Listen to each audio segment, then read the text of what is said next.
કોંગ્રેસના રાષ્ટ્રીય અધિવેશન પર મંત્રી પ્રફુલ પાનસેરિયાએ પ્રતિક્રિયા આપી। આડકતરી રીતે કોંગ્રેસના અધિવેશન પર પ્રહાર કર્યા। આ પહેલા પણ અધિવેશનો થયા છે, આવા જ ભાષણો થયા હતા। કોંગ્રેસ માત્ર પોલિટિકલ એજન્ડા ચલાવતું હોવાનું પણ પ્રફુલ પાનસેરિયાએ જણાવ્યું। કોંગ્રેસના અધિવેશનમાં આવી જ વાતો થતી હોય છે। ટેરિફ એ ઇન્ટરનેશનલ આંતરરાષ્ટ્રીય બધી બાબતો છે અને વિદેશ ફોરેન પોલિસીની અંદર આ બધી બાબતો દરેક દેશો પોતપોતાના ઇકોનોમિક રીતના એક ફોરમની અંદર કામ કરતા હોય છે। ભારત એક નવી દિશા તરફ જઈ રહેલો દેશ છે।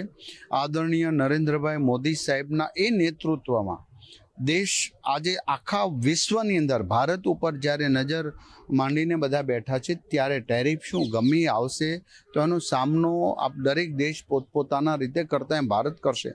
આ અધિવેશનના કોઈ નિષ્કર્ષ નથી।